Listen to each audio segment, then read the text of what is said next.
Good morning, Year 3. I hope you're all okay and that you've been enjoying the work about how to wash a woolly mammoth. Now, over the last few lessons, we've been looking at different features of instruction text, haven't we? Like imperative verbs, so the bossy verbs, and conjunctions and adverbs. Okay, so today we're going to look at all of the features all together. Okay, and then tomorrow you're going to plan some instructions, and on Friday you're going to write them. So you might like to be thinking about what animal you would like to wash in your instructions. Okay, maybe you want to stick to the woolly mammoth, you might do a giraffe or a saber-toothed tiger, or a pet that you might have in your house like a guinea pig or a hamster. Unless any of you have a giraffe that you're not telling me about. Okay, so the features then of instructions, and I'll go through them one at a time, and at different parts in the video you might like to pause and have a think about different parts. So first of all, instructions have to have a clear title, and that usually starts with how to. So how to do something, how to wash a woolly mammoth, how to clean a guinea pig, how to make a sandwich. Okay, and the point of the title, like titles for stories and other non-fiction texts, they are short and snappy. Okay, if they're too long, then the reader will get bored and won't want to read the rest of the instructions. Okay, so we want them to be really short and snappy. And the title always comes at the start of our instructions, not at the end. Okay? So pause the video now and have a think what your title for your instructions might be. What do you think? Super. Now, instructions usually have an introduction.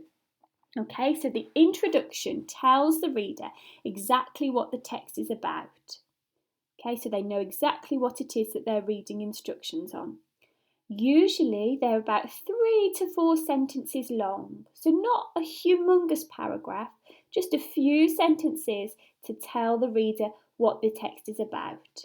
Okay, now a good way to start introductions is to start with a question.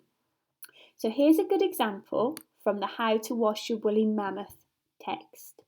So, does your woolly mammoth need a wash? I've got my question there. It's not a very easy thing to do.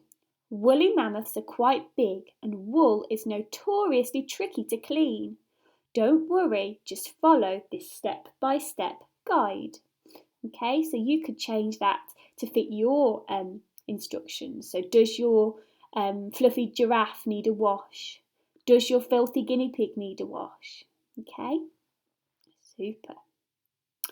Now, instructions also have a numbered steps, okay, that you follow in order, and a you will need section to tell the reader exactly what they might need to grab and have handy before they follow the instructions. Because otherwise they'll start reading and then realise that they need something else. So there's a clear you will need section at the top. So, first of all, they need to be in order because instructions usually need to happen in a specific order. So if you start with instruction number 8, then and you haven't done all the instructions before, it will be hard for you to work out the instructions and to get to the finish point. Okay. Instructions also have a you will need section. And this is usually a list in bullet points of ingredients if you're doing a recipe, or things that a person might need to grab before they start the instructions. So have a think, what might you need to wash a woolly mammoth? What did you come up with? Okay, you might need some shampoo or some hoof cleaner or some toothpaste or some hair gel. Okay, brilliant. Now, we looked at these on Monday. Instructions have imperative verbs. So remember, they are the bossy verbs that tell the reader exactly what to do. Okay, and they usually come at the start of the sentence or very close to the start to make the sentence snappy, to give a command. So in instructions, we're not saying things like, please will you get the shampoo and pour it all over the mammoth. You're giving the snappy command straight away, like pour the shampoo all over the mammoth. Okay? So, pause the video, have a think. What imperative verbs could we use in our writing, in our instructions? Fantastic. Maybe you thought of things like scrub or polish or pour or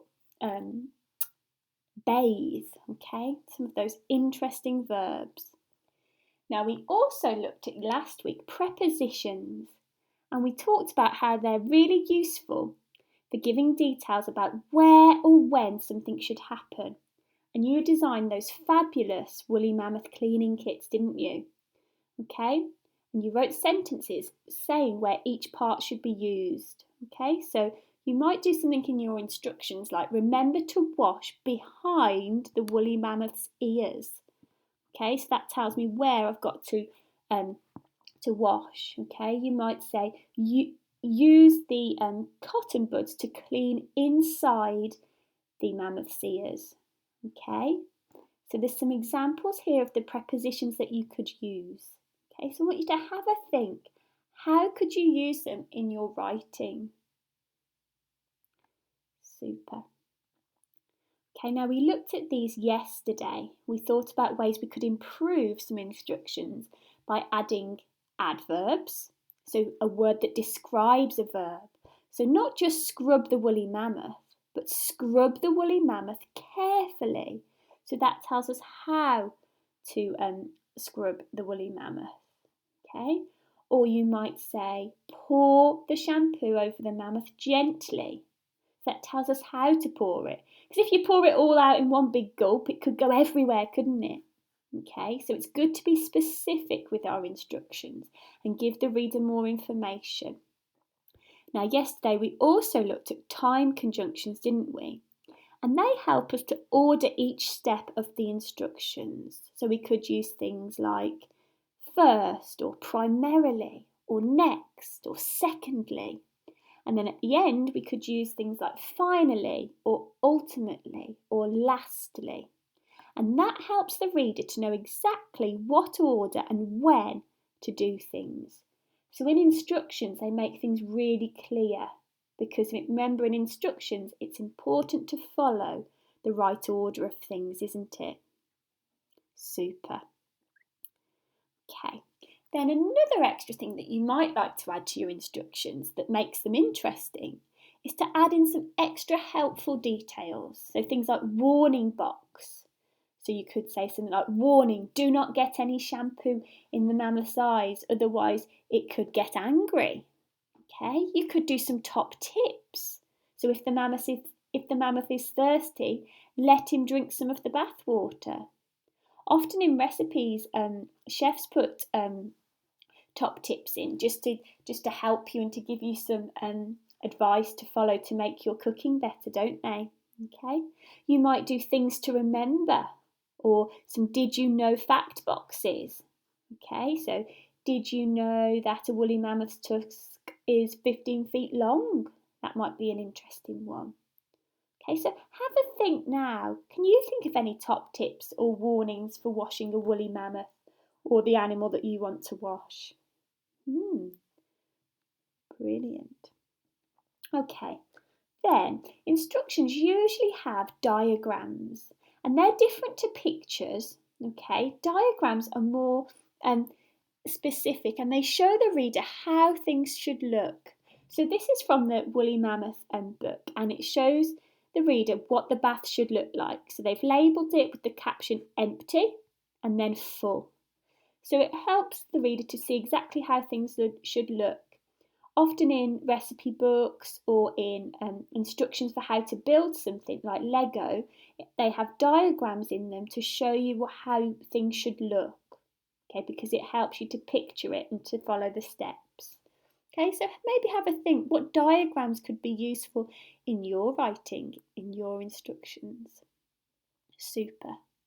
Now, your task that I would like you to do, I would like you to read through some examples of instructions on the next few pages and then you're going to spot some of the features as you read them.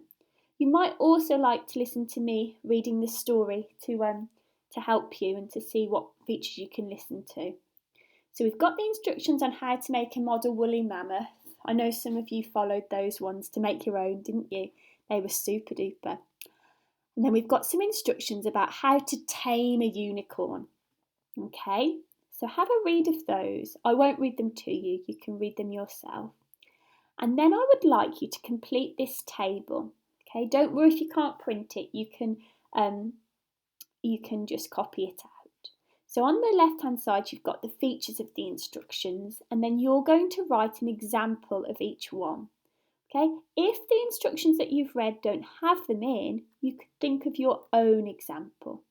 So here's my little example. I haven't done all of them because I want you to have a go at some yourself. So a clear title, I chose How to Tame a Unicorn. An introduction, I copied a line from the text, have you ever wondered how to tame a unicorn? Okay. For imperative verbs, I read the How to Take a Unicorn and I copied some of the imperative verbs like sprinkle, take and mix. Okay, so what I want you to do is use those instructions to fill in the missing boxes. Now remember, if some of the text don't have these things like prepositions or adverbs, make a list of ones that you could use in your instructions, because this will really help you with your planning tomorrow. Okay, well done guys. I can't wait to read your finished instructions. Okay, there is a little extra challenge, okay, if you want to. So what do you think are the most important features of instruction text and why? Okay, and that will be up to you, that will be your opinion. Okay, and then if you want to start thinking of ideas for your instructions tomorrow about which animal you're going to do, then that would be great and that would really help you with tomorrow's lesson. Okay, fantastic. Thank you, thank you, thank you for working so hard, everybody. You're doing a super duper job. Okay, well done.